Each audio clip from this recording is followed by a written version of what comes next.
goes, and I will never know why you let me go. Look to the left, look to the right, nothing can stop me in the night, like I am leaving all the bad stuff and trying to remain so strong. I know it's good if I'm wrong. I got it, I gotta go, go, go, running to better times. Go, go, go, from my emotions I'll go, go, go, running to better times, to better times, to better times, to better times, to better times. Assalamualaikum warahmatullahi wabarakatuh. Kabupaten Bojonegoro. Di sini untuk memenuhi tugas saya dalam saya berperan sebagai observator. Wassalamualaikum warahmatullahi wabarakatuh. Now it looks like acting, like we were fiction in a book. Guess it's the way it goes, and I will never know why you let me go. Perkenalkan, nama saya. Look to the left, look to the right, nothing can stop me in the night, like I am leaving all the bad stuff Saya akan berperan sebagai and trying to remain so strong. I know it's good if I'm wrong. I got it, I gotta go, go, go, running to better times. Go, go, go, from my emotions I'll go, go, go, running to better times, to better times, to better. Assalamualaikum Bu Ayu. Waalaikumsalam, Pak Edi. Gimana kabarnya? Alhamdulillah, baik dan baik. Keluarga juga baik? Sehat, alhamdulillah, semoga Anak yang pertama sudah kelas berapa? masih Pak. Oh gitu. Alhamdulillah kalau keluarga sehat kita sehat.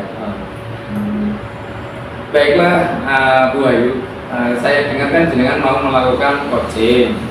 Apakah itu benar? Iya, Pak. Memang benar-benar sekali ini saya akan melakukan coaching pada anak saya, Pak. Nanti beliaunya sudah menurut saya. Kemudian meminta waktunya untuk mengajar dia. Katanya mau curhat mengenai masalah yang dihadapi Pak dengan belajar. Oh gitu. Sebelum melakukan coaching, kita mendiskusikan terlebih dahulu mengenai rubrik penilaian yang akan saya gunakan untuk menilai proses coaching ini. Dengan senang hati Pak, karena ini akan membantu saya dalam mengembangkan kompetensi coaching saya Pak. Oh gitu. Jadi begini Bu Ayu, nanti saya akan menilai Bu Ayu berdasarkan rubrik penilaian coaching. Apakah Bu Ayu sudah menerapkan kegiatan coaching sesuai dengan prinsip coaching atau belum, seperti pemitaan, proses, maupun memaksimalkan potensi. Ya Pak. Oke Bu Ayu, kemudian ada beberapa pertanyaan yang ingin saya tanyakan kepada jenengan pada sebelum melakukan coaching ini. Apakah kira-kira Bu Ayu itu bersedia? Oke, siap Pak. Bersedia. Kira-kira kompetensi coaching apa yang ingin Bapak Ibu kembangkan nanti pada saat coaching bersama teman-teman jenengan? Saya ingin mengembangkan semua kompetensi coaching saya ini Pak. Mulai dari pendidikan guru, mendengarkan aktif, dan melakukan pertanyaan di Bagus sekali ya begitu. Ya Pak, agar kompetensi saya ini bisa meningkat Pak. Oke, untuk membantu Bu Ayu, nanti akan saya berusaha untuk mengamati proses dari Bu Ayu coaching tersebut itu sudah benar apa belum gitu ya. Belum Pak. Saya ingin mengembangkan kompetensi ini. Mengajukan pertanyaan yang betul-betul seperti itu Pak. Gitu. Kemudian selain mendengarkan aktif, apakah ada kompetensi yang lain yang ingin dicapai Bu Ayu? Mengajukan pertanyaan itu Pak yang betul supaya bisa mengenali komunikasi pada coaching saya Pak. Oh gitu.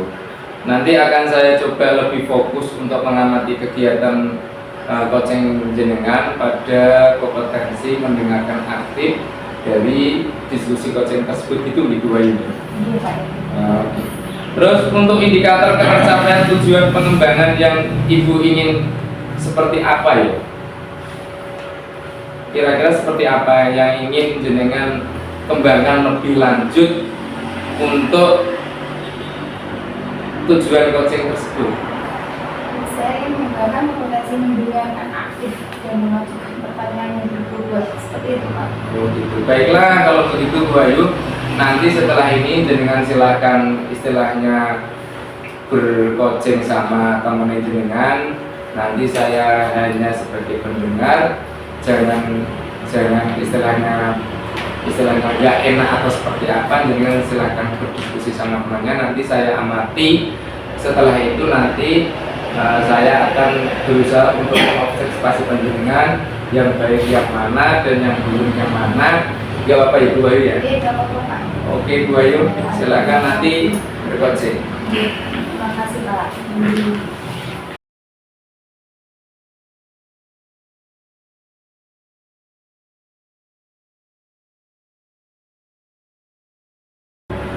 Assalamualaikum. Selamat siang Bu Ayu. Di menurut saya Bu, jadi repoti sekejap. Gini Bu, terkait hal yang saya sampaikan kemarin, saya pengen ngobrol dengan jenengan, curhat terkait dengan permasalahan yang ada di kelas.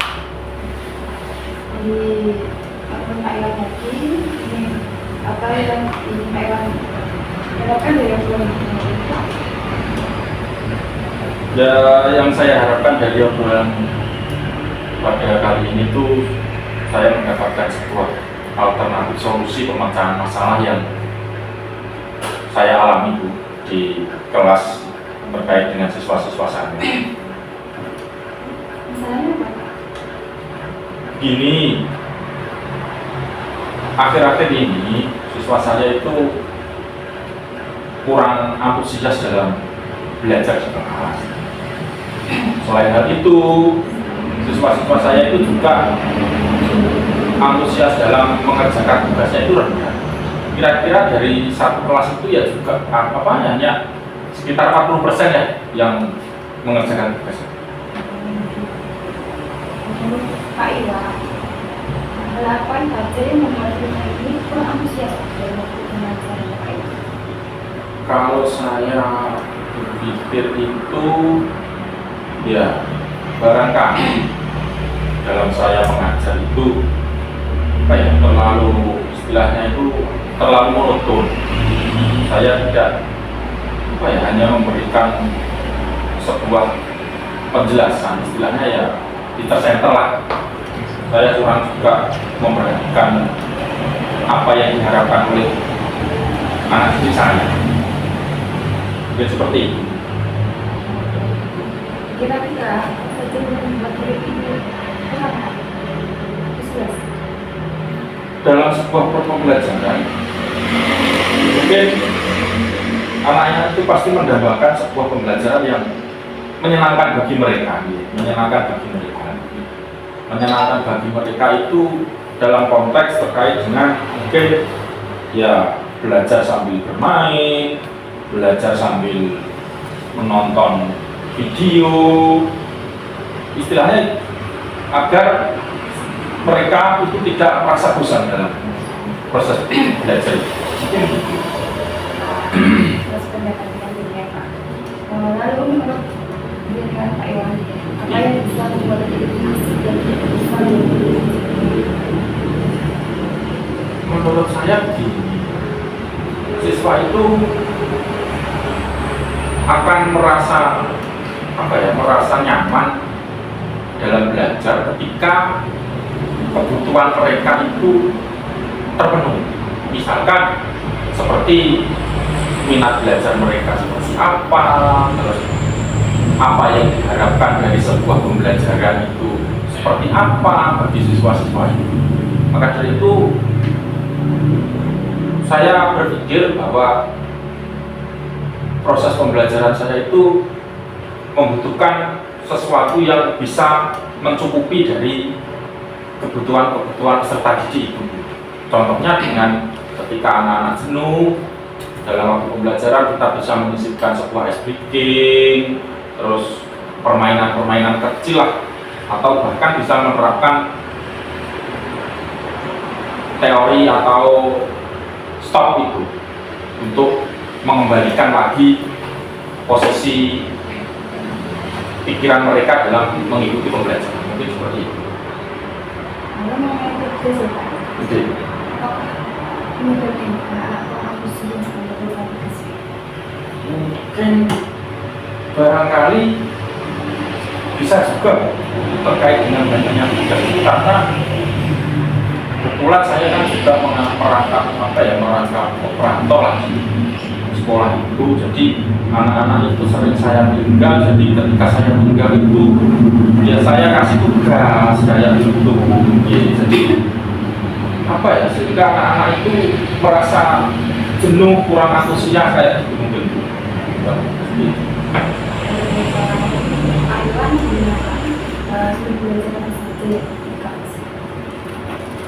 Nah, sumber belajar itu selama ini saya hanya menggunakan teks yang dipegang oleh siswa itu. Iya. Ketika sumber lain, Mungkin ada sumber lain itu, seperti buku-buku di perpustakaan dan video-video YouTube itu bisa digunakan untuk sumber belajar.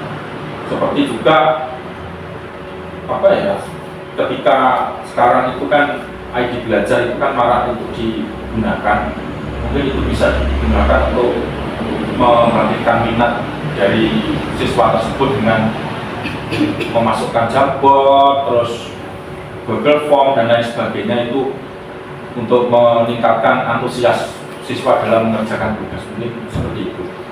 betul sekali Pak.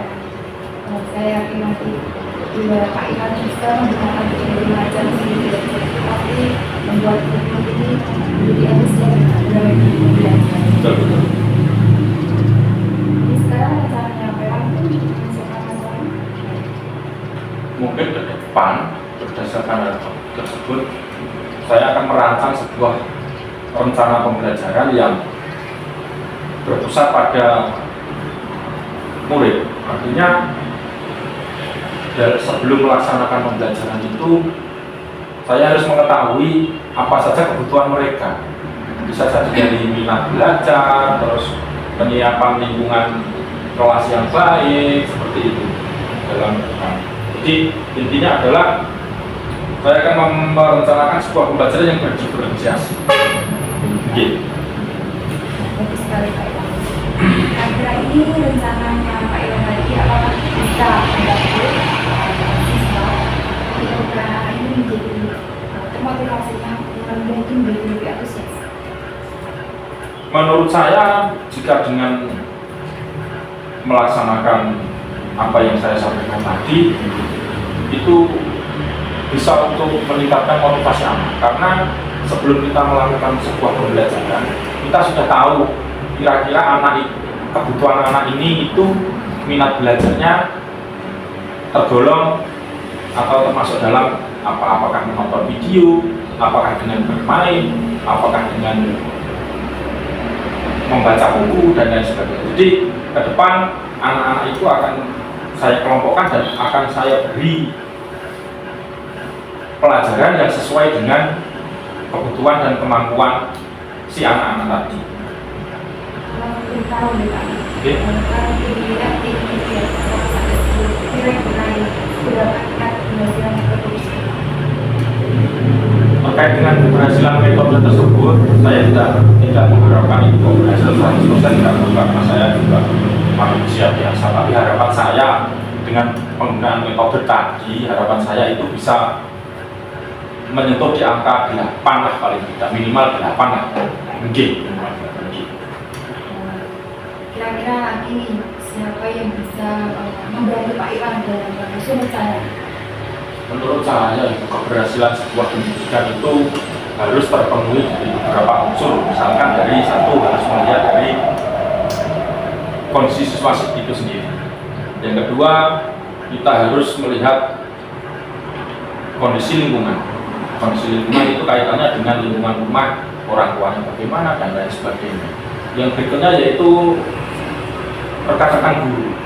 Rekan-rekan guru, kita harus berkomunikasi terkait dengan pembelajaran itu untuk meningkatkan kemampuan kompetensi dari saya. Berikutnya yaitu tidak lupa hal pentingnya yaitu dengan Bapak Kepala Sekolah selaku yang bertanggung jawab di sekolah tersebut. Alangkah baiknya kita juga melakukan refleksi atau meminta saran demi kemajuan proses pembelajaran yang saya lakukan. Tidak cuma dari sekolah saja ya Pak, Tidak. dari keluarga, masyarakat juga pengaruh budaya. Betul. Dari pembicaraan ini sebenarnya Pak Iwan ini sudah menemukan solusi dari masalah yang Pak Iwan hadapi. Lalu boleh tahu komitmen apa Pak kita lakukan menjalankan rencana ini? Sebuah komitmen yang akan saya laksanakan ke depan yaitu saya akan membuat rencana pembelajaran yang menyenangkan bagi siswa-siswa saya. Misalnya dengan menggunakan memanfaatkan PowerPoint, terus menonton video, terus anak-anak itu kan suka bermain HP. Ya. Rencana saya ketika di sekolah itu membawa HP, tapi tidak untuk bermain. Bisa saya gunakan untuk saya membagikan link, Jamboard, saya kasih pertanyaan, terus saya menggunakan Google Form dan lain sebagainya kayak. Jadi anak-anak pegang HP itu biar bermanfaat untuk diri sendiri. Bagus sekali Pak. Saya sangat berharap semuanya berjalan dengan lancar di Pak Iwan. Amin. Silakan semangat selalu menjunjung muridnya ya Pak. Ya Bu, siap.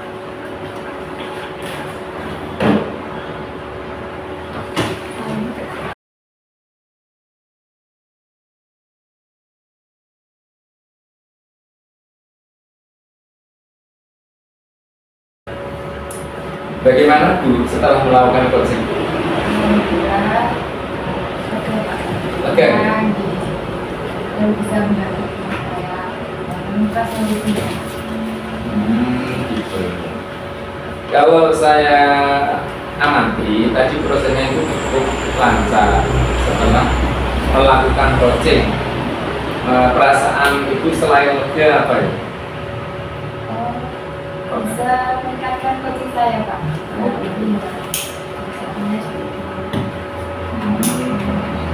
Iya. Terus selain lega, perasaan istilahnya senang, membantu teman, itu kan sebuah ungkapan diri sendiri. Kita juga istilahnya kita dalam membantu teman kan ada perasaan simpati atau gimana tentang permasalahan yang dia tampung, terus kita bisa memberikan intinya itu sebuah solusi kan rasanya nyaman gitu ya. Kalau saya tadi amati, dua itu sudah melaksanakan istilahnya prinsip coaching itu dengan beberapa metode, dengan alur-alur dengan sudah benar dan sudah baik. Terus mulai dari tujuan, identifikasi masalah, terus reaksi, dan juga ada yang namanya bertanggung jawab itu sebenarnya dua itu sudah melakukan itu semua. Yang saya ingin tanyakan lagi, kira-kira dua itu kompetensi apakah yang ingin jenengan kembangkan setelah coaching ini bersama teman jenengan itu ingin setelah selesai ini jenengan yang mau kembangkan itu apa? Ya. Dan itu membuat pertanyaannya berdua. Gitu. Oh gitu. Secara umum itu semuanya sudah berjalan lancar dua ini. semoga kedepannya itu tambah baik lagi. Mungkin kalau boleh saya sampaikan intinya itu observasi saya itu Tidak apa-apa Pak, senang hati. karena manusia itu kan bukan tempatnya sempurna, makanya mungkin observasi saya juga salah juga bisa, dan mungkin benar juga bisa, kan kita tidak tahu. Nah, setelah saya melakukan observasi terhadap coaching panjenengan itu, yang pertama menurut saya yang perlu istilahnya jenengan perbaiki itu pada waktu panjenengan itu mengutarakan pertanyaan yang berbobot kepada coaching itu mungkin lebih bisa istilahnya memahami permasalahan yang ada pada coaching, terus secara cepat jenengan bisa menyimpulkan masalah-masalah itu, terus si coachnya itu dipancing. Tadi sudah dipancing sama ibu, tadi bisa dipancing lagi agar coachnya itu memberikan istilahnya ide-ide kreatif atau alternatif yang baik buat permasalahan dia. Itu gitu. Oh iya. Terus yang ingin saya bicarakan lagi, setelah kita melakukan coaching itu kan biasanya ada kegiatan. Kalau kita melakukan kegiatan itu kan ada yang namanya refleksi. Nah, refleksi kita dalam diskusi kali ini adalah satu, yang pertama yaitu kita sudah melakukannya dengan baik. Hanya saja mungkin Bu Puji perlu menekankan kepada pertanyaan-pertanyaan yang lebih berbobot lagi agar si pihak coaching dapat menggali istilahnya kemampuannya sendiri untuk menghadirkan sebuah solusi, gitu kan. Terus lagi Bu Wahyu, semoga diskusi saya sama jenengan itu dapat memberikan manfaat terhadap jenengan dan juga bermanfaat terhadap saya. Gunanya adalah menambah wawasan dalam dunia pendidikan. Semoga bermanfaat kita di sekolah kita maupun di masyarakat. Itu kalau tidak ada lagi, saya mohon pamit. Bila mana ada observasi salah atau kata-kata saya yang salah, saya mohon maaf yang besar-besarnya. Itu Ibu Wahyu ya. Terima kasih Pak Hendri. Assalamualaikum Bu Wahyu. I'm somewhere in the TGP middle. Angkatan 11 Kabupaten Bojonegoro. Trying to find myself. Kelas Life is 9B. one riddle Goa. of the future and what's been. Guess it's the way it goes, and I will never know why you let me go.